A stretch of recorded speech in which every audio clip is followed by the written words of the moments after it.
Hey guys, welcome back to the channel. So today I have an exciting update from YieldMax. So I was digging around the SEC website again, and I found like slightly more updated document. So I mean, YieldMax is really on a tear. I think they're going for the jugular here. So I mentioned in a previous video that I think Curve Invest had like a couple of new ETFs that came out. And then I was wondering if YieldMax might be getting some more competition. But then, out of nowhere, YieldMax just keeps coming up with like these new products, and it's really amazing. Um, and by the way, if you can like and subscribe, I would really appreciate it. Um, YieldMax just comes out and says, "Hold my beer." So just one thing, since these are slightly older SEC documents, there's no guarantees yet. But the fact that there's updates, I think that's a good sign.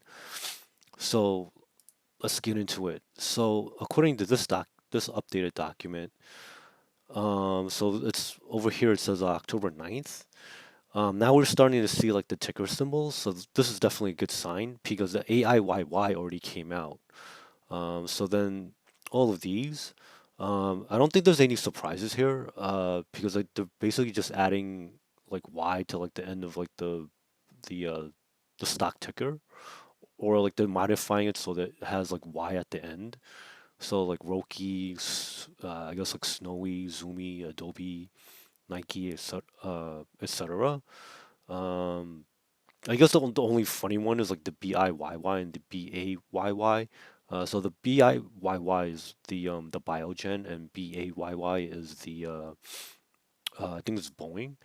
So so there you have it. These are the new proposed ticker symbols. Of course, like none of these are approved, but I mean just based on like past funds, these look pretty reasonable. Um, and again, like it's 99 basis points for like expense ratio, so nothing surprising here. And again, it's the same portfolio managers as normal, so nothing too crazy here. And and just to kind of give you a review of what my proposed like the estimated yields are. So so the Roku one would come out at like almost 20%. The Snow, a little bit better, 22%. The Zoom, 10%, so it's not too exciting. Uh, Adobe is 13%. The Nike one, again, 10%. And then the Oracle one is kind of boring. Surprisingly, it's only 8%. The Intel one is 9.8%. Uh, so the Biogen one is a little bit better, 14%. And the Boeing one, almost 9%. And then the Target one, that's actually not too bad, almost 14%. And then just like for fun, I noticed on the YieldMax website they started putting out like their own merch. So I thought that was pretty funny. I guess like they're big enough that people want to have like their I guess like the logo and stuff. And then, and then they also have like socks and caps and stuff. So that I guess that's a good sign. They definitely have a good fan base. I'm one of them, but like I don't know if I want to spend money on this merch. But hey, whatever floats your boat. I guess like if you make good money with YieldMax, you might as well get in on some of this action. So I guess like my only concern is because like there's at least ten of these YieldMax funds coming out, and there's actually more. I'm actually working on some other videos for both YieldMax and Defiance. So like definitely stay tuned for that. Uh, some of them like I'm really excited for, so like I'll keep those for us in the following videos. But there's a lot of good stuff coming out. And I'm being conservative with some of these estimates too. So like I guess when they finally come out, uh, they should be better. But let's just keep our expectations in check. So this could be like really good for like the YMAX, because like I guess like the more funds that come out, I guess like I mean the returns might go down, but then your the chances of NAV erosion could go down too.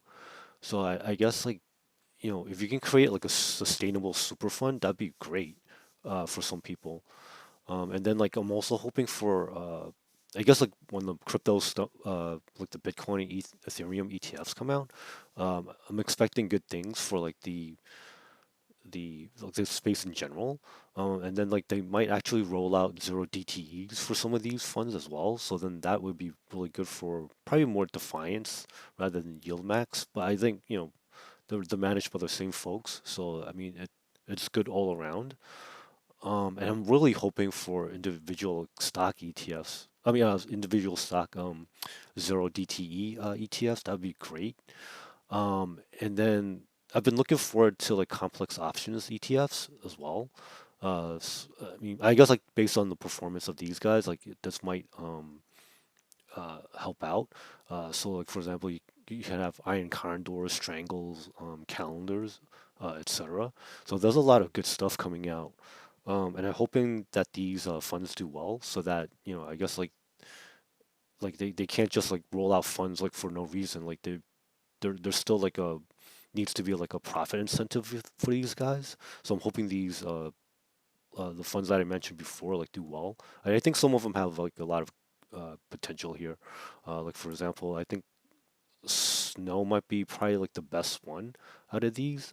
And then this, especially like during earning seasons, like people can kind of like swap in and out as they choose.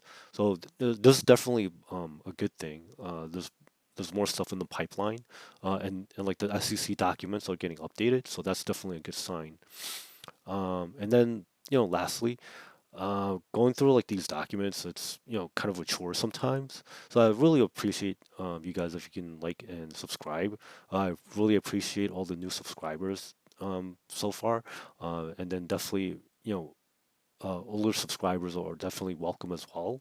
And I'm hoping there's going to be a lot more YieldMax and Defiance, uh, like definitely a lot more of this good stuff like coming out soon. And I'm gonna keep you guys updated. So thank you very much. I hope people make good money out there. So I'll see you in this next one. Bye now.